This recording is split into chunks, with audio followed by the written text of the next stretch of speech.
It's CashColorCannabis, a high level of conversation on LivehiphopDaily.tv. And tonight, this is before the night before 20. The night before The night before 420. 420, man. Yes, sir. As most people know, they call it a stoner holiday. I call it a Wednesday. I call it a Wednesday. But I figured, being that tomorrow is 420, and I know most people will be consuming and enjoying themselves, I thought that I would dedicate my show to speaking about what is actually happening in Georgia and what's going on with some of these laws and some of the things that's happening, not happening for patients, so that they can actually have a 420 every day in a legal way, in a legal and safe way.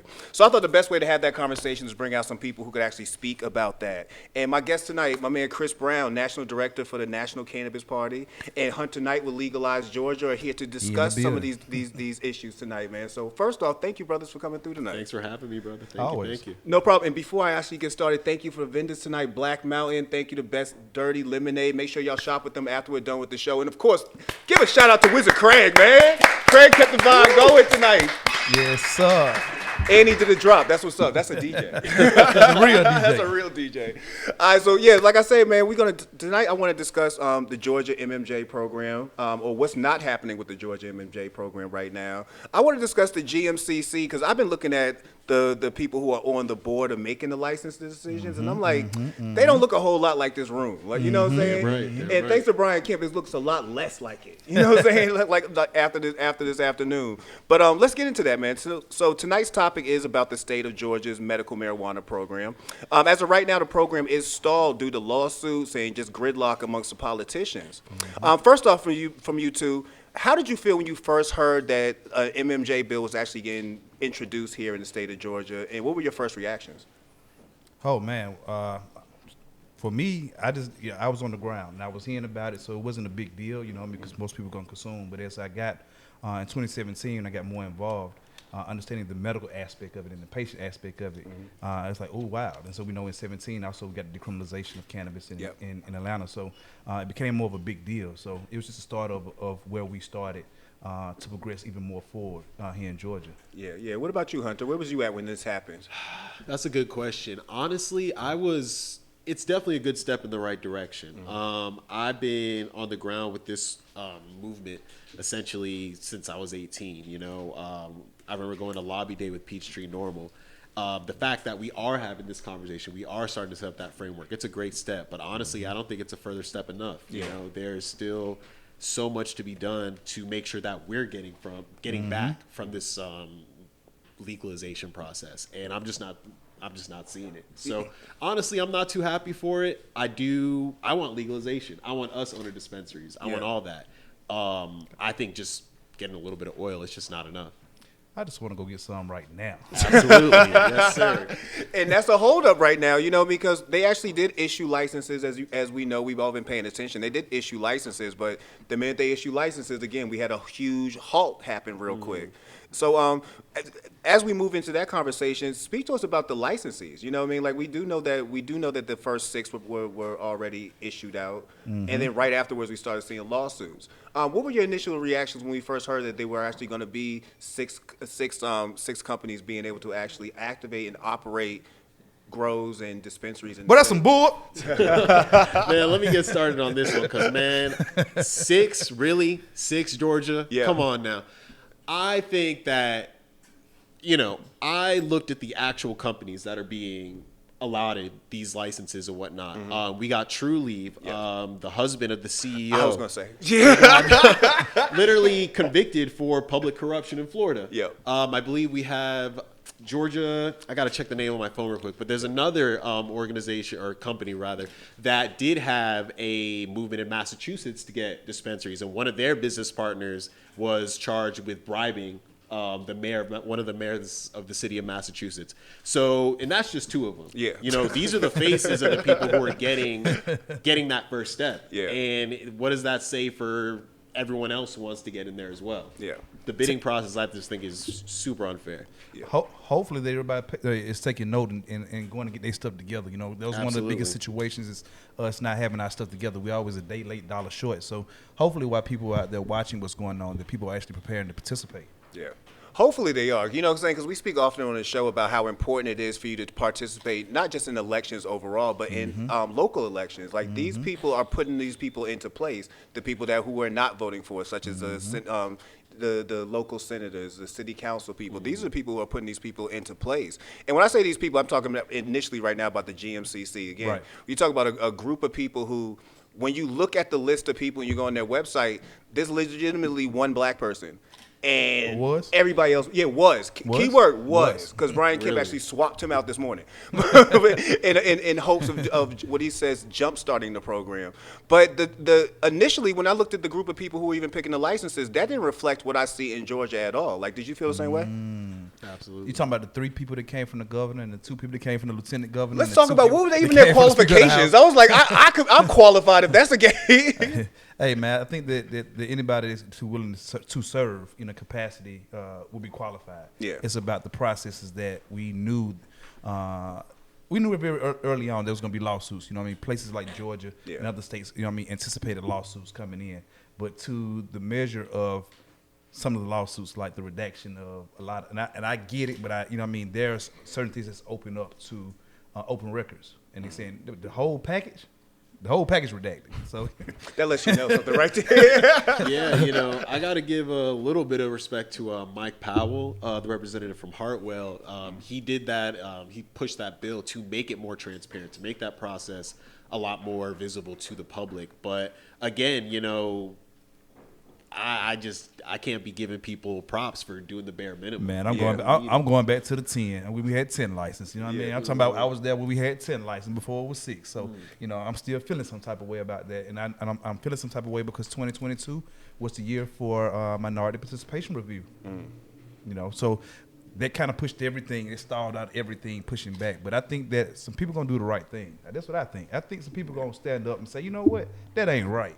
But you know what? I know it is right, and we can make right by this because I need my medicine now. Yeah, you know, right. And we talk about over 20,000 people, patients who are actually registered out here to be able to access this medicine. And we ain't talking about the people who fell off now, because people say I ain't getting access, I ain't keep getting. You might as well not. Yeah, you might as well not. Yeah, what's the purpose if you're not getting it? We talking about something that's been in the process for the last 3 years, and granted, COVID happened, so you got to give. I don't want to give them a pass, but granted, COVID happened.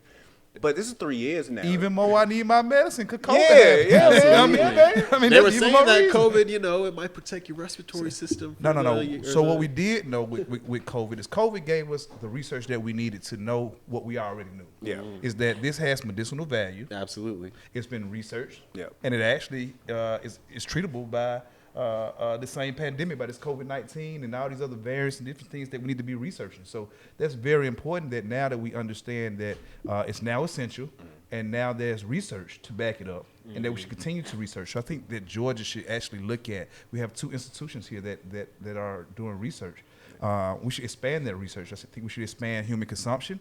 I think we should expand having more access to the flower. Yeah. I think that we should decrim. You know what I mean? How do we still going around and we're still criminalizing the plant? You know, that's a big deal. So, you know, this is the election year. So I might want to add that to it. This is a election year. So therefore, you know, pay attention. Yeah, I think the election year is going to muddle it up even more because I'm watching the TV today and I'm literally watching ads of Brian Kemp going at David Purdue. And I'm like, yo, it's about to get ugly. A lot of infighting. Purdue. A lot of infighting. We in Purdue, we're going to have a call because I'm trying to ask him where he at with it. You know what I mean? Hey, there's this real talk because people should be asking the candidates where they are with their issues. Yeah. And if cannabis is your issue, ask your candidate where are they with cannabis. Ask them where they at. Well, where were they at even months ago? Because when I saw that Governor Kemp was going to told everybody he was going to get involved after the last situation where, you know, basically we couldn't get anything passed. Right. He said I'm going to get myself personally involved, and I'm like, all right, is this another Hail Mary to get yourself elected? Because I had spoken a little while ago on another podcast that whenever a politician comes on this show, we've had them all say that they were pro-cannabis. The only one I think that actually did something was, and I know it's going to take flack from some folks, was Kwanzaa. You know, Kwanzaa walked off our show. He came here, said he was going to decrim, walked off our show, went to city council and made that happen. Well, you need to get Brian Kemp on the show. Oh. Well, good luck with that one. I've talked so much shit about Brian Kemp. I don't know if he would. Hey, man, listen, I don't really care about it, but I respect the position. You know what I mean? I don't have to like you personally. I don't think like your views, but when it comes down to mine, and you have a position, you have authority to make a decision, and so therefore, I respect all on both sides of the aisle. You know what I mean? I just need what I need, you know, and my people need what they need, so that's what I'm speaking for. You know? Yeah, I might have to ask Dr. Hodge to hook me up with Brian Kemp. I know he cool with him, man. Yeah, you know, I agree. People forget that cannabis legalization, it's not a partisan issue. No. You know, you see polls up and down the board. Age doesn't even matter. You know, everybody wants it. It's just how you propose that language to them. Yeah. We just think that we're so far back. People just think like, man, you know, Georgia ain't gonna get there. You know, man. You know, I mean, crazy. Absolutely. But I think that we owe this plant. You know what I mean? That's hemp and cannabis. You know what I mean? One plant. Before cotton, it was hemp. Yeah. And who was picking that hemp? Talk to him. My fault. And you know, I feel like people just don't understand the potential that cannabis can give to Georgia. You know, we are a farming state. Yes. You know, all these unused Lakers out and about that just can profit off of this. And that's the conversation I want to bring, you know, to the outer rim of Atlanta. You know, everybody, Gwinnett, Atlanta, Cobb, you know, we're all on the same page with this. But I want to get out to Rome, Columbus, all these places. You got to. You know, people who have acres that are just sitting there. Hey, man, one thing I'm telling folks is that, you know, if we didn't learn anything through COVID, you know, COVID, who do we social distance from the most? You know what I mean? Our family. Most of your family members is the ones with those acres. Absolutely. You ain't thinking about no acres, you know what I mean? they down in butt fuck, you know what I mean? The first thing you want to do is, man, I'm from the salad, boy, I'm going to give me some bands. Yeah. Absolutely. You know, but we need to be really having a real conversation. From a medical aspect, there are a lot of patients that need this medicine. And there's a lot of people who use the flower, not just the oil. Yeah. And with 5% being the highest, that needs to be looked at, you know? Yeah. But we were saying it was a start, you know what I mean, 4 or 5 years ago. We need what we need right now, you know what I mean? This pandemic, crime up, you know what I mean, stress up, money low, you know what I mean? We need some way to have economic generators to help sustain this economy. This is a best-in-class state to do business in. You didn't know that? Okay. I don't know, man. Sometimes I look around. Anyway, you sound like a blues record right now, man. the way you going off. But you touched on a good point, man. I feel like what people actually need is flour, and I think oil is a good start. But I feel like people need flour. But I also feel like when it comes to politicians, there's this fear of flour. There's this fear of saying that we're going to allow this into the environment out here. Do you feel like politicians in Georgia have a fear of flour? They have a fear of Negroes. Talk to him. I feel that. Because think about it, though. Like, when I love you, Chris. they're thinking of all of us in these rap videos, smoking and whatnot, you know, there's that imagery behind it. But, you know, however, you could, like, smoke a cigarette and do some dip, and that's a more appealing, you know, way to smoke and stuff like that. But you're absolutely right. You know, they think of us when it comes to smoking flower. But, you know, I think that's a new thing, not to cut you off. I think that's a new thing because, you know, for the longest, like I mentioned often about High Times. Like High Times has been around forever. When we first started the podcast, people was like, are you nervous about talking about it? And I'm like, High Times older than me. You know what I'm saying? Like they've been out here longer than I've been alive. And nobody's ever asked them, are you nervous to print a magazine every month? Damn right. So, but the difference is when you looked at High Times, you saw a hippie. You saw a hippie. You saw kind of like something that you didn't take serious, but you also weren't nervous about. When you started seeing cannabis become more popular and mainstream, became Snoop Dogg, Method Man, Redman, you know what I'm saying? It started looking like it was tied to. They took a hit. They was bold. They pushed that line. You know of course. And we got to respect those people for pushing that line. But I think that's why we have a difference of why we're having this little issue down here in Georgia and some other southern states is that you now connect that look of flower to that person you also don't like. It's not like, again, we talking about hippies again. So we're talking about education at that point. Okay. You know what I mean? So we're talking about disparity of education from years of racism, you know. So we understand where we came from. It ain't no secret. That's the bigger issue. As more we start to educate ourselves about the plant and educate others, I think we start to have more of an advanced conversation. You know what I mean? Absolutely. Now, I'm saying when I leave out of here because milk them piss me off and I need to go to the car and I need to right quick, it's not because I want to smoke some weeds, it's because that's the fastest intake method. Yeah. You know, so we have to start having the real conversation and educating ourselves. But I think that, we ain't got no choice. But Mr. Kemp, you making some moves, and hopefully that you be making some moves in the right direction. And if not, there's some people on your ass. And you know, let me sidetrack real quick because we're talking a lot about Kent and Purdue and everything, and you know. We need to hold every single candidate in this race accountable. Stacey Abrams, another. Absolutely. Yeah. I understand that Abrams probably isn't touching on the subject of legalization. I'm almost certain she's an ally to the movement. What? But you don't think so? You didn't hear it? What I missed? Put it on me. Put it on me. So in Stacey Abrams' last run, you know what I mean? I'm gonna pull it up for you. Don't worry about it. You're gonna edit this clip in some kind of way. But she made a comment and said, "I need your help. If we're gonna decriminalize and we're gonna do all these things, I need your help." You didn't hear that part? I did not. But we was tone deaf. That's what I'm saying. To politics, we become tone deaf. But it's the matter of what's being put out there. You know, like people my age, I'm 24, you know, my age is definitely disconnected from politics. The fact that is not a top line issue in her campaign, I think that's a losing strategy. Criminal justice reform is a big piece. So when you talk about cannabis is not the mainstream It's tied into that, yes. It's tied into education. It's tied into criminal justice reform. It's tied into economics. So she got to talk about that. No. You got to go talk to her and say, listen, Absolutely. hey, what's happening? Let me talk to them, put some bullets in your ear. For Did sure. you know? And so therefore, you know what I mean, we have to get civically involved. That's just not even an option at this point. You know, we're in a point now where we basically reliving Reconstruction. And if you want to know about where we came from, go to Reconstruction, bro. You know what I mean? Like there was some African Americans that look like me and you doing their thing. You know what I mean? So don't always go to the history and automatically think about slavery. You know what I mean? Post-slavery, there was a period of time that we was thriving. For sure. So we have to re-educate ourselves, you know what I mean, in this downtime. We had a lot of time when COVID was here that we didn't take full advantage of it. They had free education going on. They had all kinds of stipends and PPP, you know what I mean? So you could have got right, you know what I mean? You could have pivoted your business a little bit, got your new business model. So, you know, we have to start thinking about what we're doing. And it's having a me and you conversation. There's nothing about us connected. If the plant is going to be out connected, then so be it. Absolutely. Yeah. I agree, though, man. Somebody needs to... Well, I agree with Hunter. That needs to be more of a top-line issue.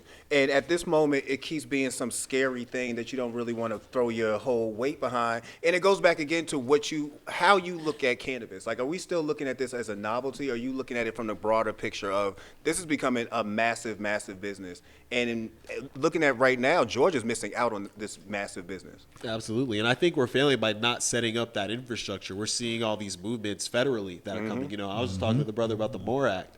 A move by the Savannah City Council. They're already trying to set up that infrastructure for legalization because if that MORE Act passes next month, you know, knock on wood, let's get it. If it does pass next month, what's Georgia going to do then? It's federally legal. It's not under the Controlled Substances Act. So that should be a plan. And so Absolutely. you're absolutely correct.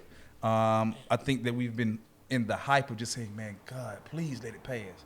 But what are we doing to help it pass? Absolutely. Are we tapping? You know those senators and Congress people, they come from your state. Yeah. You know what I mean? Everybody got them. So it's still a localized issue when you talk about elections. So you can't bypass that civic piece because you got somebody up in D.C.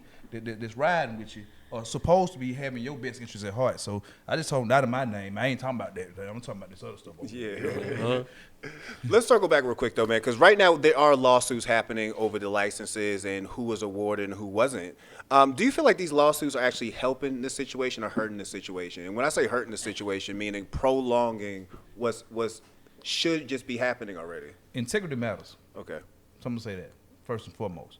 I think that it brought some awareness to some things that's going on, but it definitely... It's giving us something to think about, you know what I mean? But in the meantime, what are we doing? Yeah. I think that patients need this medicine, that they allow us to operate in a gray area where policy is made when you have problems. You know, cannabis is still illegal, even though you have states that come here. We have tourism, that people that come in, fly in with their medicine. You can come out of LAX, you know what I mean, and fly in Atlanta with your stuff. Everything is lax except for Georgia. Yeah. So we need... all those politicians and something, you know what I mean? They know what's going on. Some people are twofold. They know what's going on. They just want to set up for the economic boom for it. But we have to set up, and so that's why. And we talked about this last time, and today has been one of those special days. 5/20. We talk about 4/20 tomorrow, but 5/20, Cannabis Freedom Day, started by Master P last year. You know. Was it really? Oh yes, sir. I didn't mean to laugh like that. Master P just do so much shit. but you Master P. Got look, take it. Yeah, man.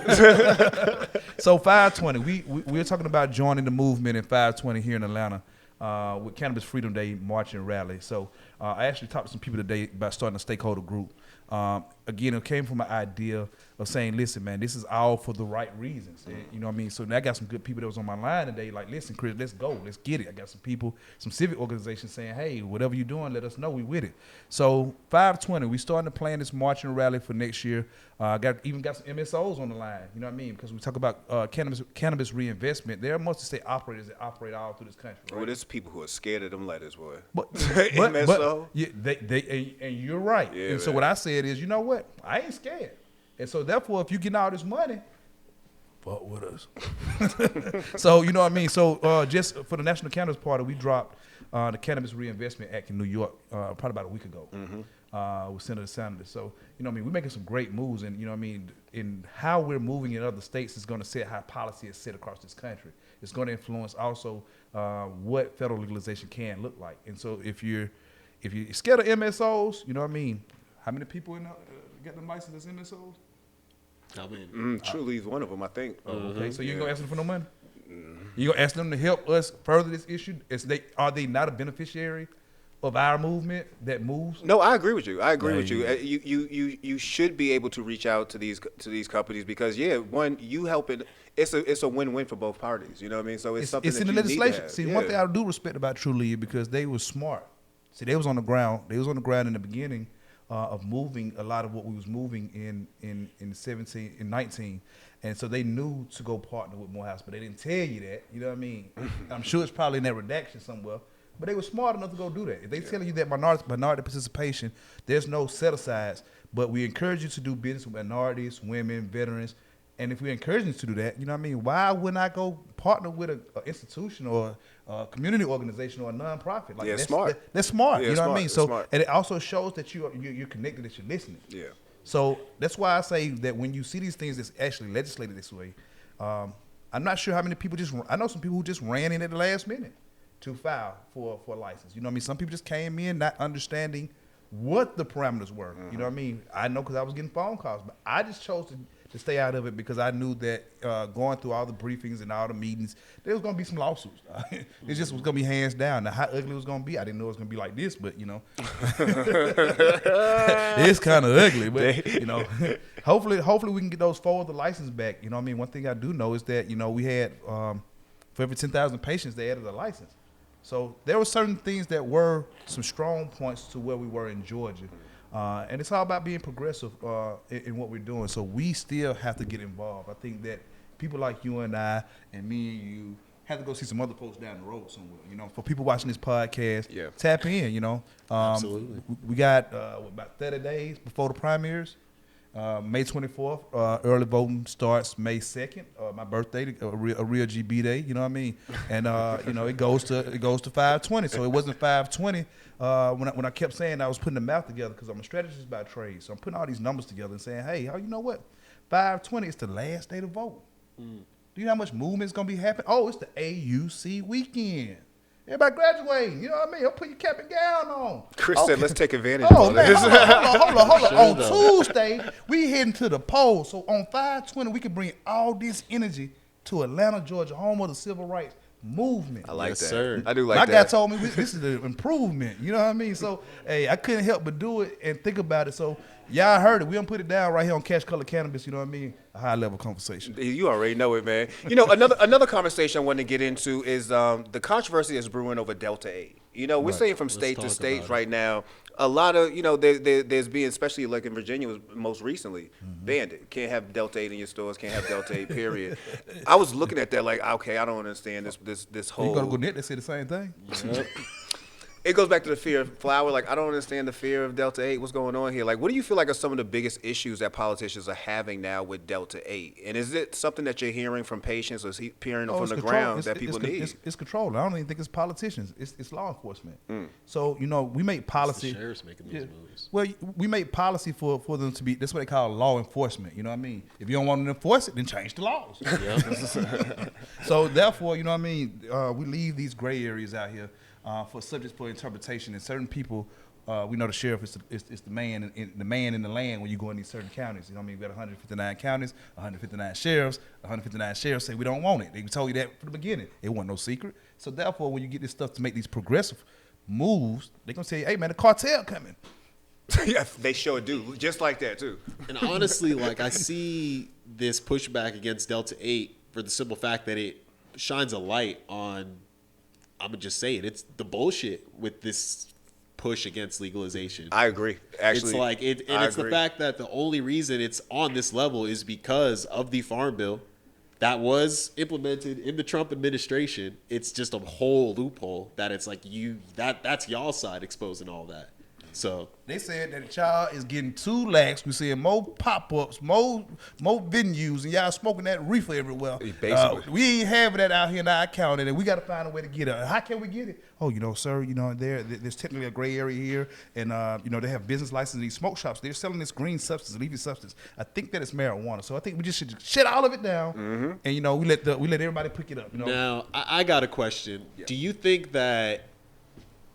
Do you think that would be a campaign strategy that you'd see from the right to essentially be like, we're going to push back on Delta 8? Because essentially, all these sheriffs and counties can do whatever they want. The state hasn't made any movements to make it illegal that I know of, at least. But the DEA has said it's legal itself. But they had a bill. They had a bill that was right there, and the DEA and all those other state organizations be right at the Capitol all session. So they know what's going on. The problem is that we don't know what's going on. And so therefore, all these things are going on with this gray area.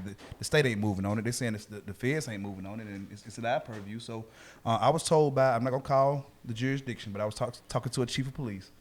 And we were trying to pass a bill, a more progressive bill that was already done. And if he watching, he know who I'm talking about. But he said to me. He watching. He said, you know what, man? I'm going to be honest with you. We don't really care about all that other extra stuff, but when you start becoming a nuisance, so they use the probable cause of having flower to build a case for. Let's say you come out of a weed house or a crack house or establishment, that they're suspecting that illegal activity is going on. So if they can catch you, whomever, coming out of that house or knowing that you came from there, stop you with it because the GBI will not test that substance unless there's a case tied to it. So that's a big issue. So if they want to get you, all they have to do is get it, put a case to it, get it tested. They're going to show you who's going to make the advancements. Boy, I feel bad for some of these stores getting shut down and having to go through all the hoops and ladders of getting back. Even simple gas stations are getting hit with it. And they're just like, fuck I do to deserve this? Yeah. Hold me down the street, tell them the same thing. Y'all just picked me out of a hat or something. It's terrible. But there's a lawsuit in. There are people suing. So you got as they should. But you just got to understand the process. If there's no struggle, there's no progress. Yeah. And so the struggle right now is happening. People are following their due process. They're suing. I do remember that. I don't even want to call the name because it's campaign season, so I don't even want to say like I'm endorsing nobody. But there's a particular person that said that the next farm bill should include hemp, low THC and high THC. So if that's what we got to look forward to, then we might have some breathing room, But yeah, man, it's the election year, man. Y'all can tap into all your local politicians and understand what their platform is and support those who support you. Yeah, man. Absolutely. Speaking about progress, man, next time this year, where do you think we're going to see the Georgia medical marijuana program? Oh, we got decrim, flower going on. They said that we one of the most progressive states, and we just hit them out of nowhere. That's I personally think I'd like to think that more publicized, more people would be aware of how close we are to this, the fact that we are having those discussions. But I'll go back to where I started, man. I don't think it's enough. 2 legalization bills, one proposed by a Republican, one proposed by multiple Democrats, just even made it to discussion in the committees in the Georgia legislature. Not enough people know about that. And there's certain individuals who stood in the way of that. The Senate went unanimous. So it's just the simple fact of like letting people know, here are the people who are actually going to bring this legalization market to you. There was even a bill for market infrastructure. That's a big step. But again, we gotta show up, man. Yeah. You can't keep depending on people to do the business, to do the people business in your absence. Yeah, absolutely. That's what Legalized Georgia is all about. We're trying to tell people in a short and sweet manner, this is what's happening. This is who you got to call. This is where you got to be at. So call Cash Color Cannabis. Cause we going on 520. We finna crank this 520, thing. let's go. Hey, so I know we got some vendors in here. We got some people in here. I definitely want to make sure people enjoy themselves tonight. It is a night before 20. The night For before sure. 420. It is the night before 20. Before we get out of here, thank you. Well, first off, thank you both for chiming in and allowing this conversation and being part of this conversation. It was super dope tonight. Please let people know about your organizations individually, let how people can support, how people can follow y'all, and just get involved. For sure, for sure. Legalize Georgia, y'all. Me and my homie, we're just out here trying to give people some dope merch, you know, show their passion, be loud and proud about their cannabis use. And on top of that, let them know that when they buy this merch, they are giving us the avenues to have these conversations, to go out there, to get put in front of these politicians and whatnot. Mm-hmm. And not only that, I'm trying to build a platform where we can have these conversations in a more concise manner for people to digest easier. You know, all of these politics, they're made to be technical by design. Mm-hmm. They want to keep people like us out. They want to keep the young people out. We're just trying to change that. Legalize _Georgia on Instagram and just legalize Georgia on Facebook. Follow the page. Word, man. Well, I'm guilty of having a couple of different aliases and pages and stuff, but you can find us at ncpgeorgia.com. The state chapter will be activating very soon. I think we're going to activate for this 520 movement. You can follow me personally at CB4ATL all social media platforms. Perfect, man. Well, I appreciate y'all coming through. You definitely shine some light on a topic that I know many people wanted to know about. Thank y'all both again. And that's Cash Color Campus, high level of conversation on LivehiphopDaily.tv. Man, thank you, man. We're gonna Happy 420, y'all.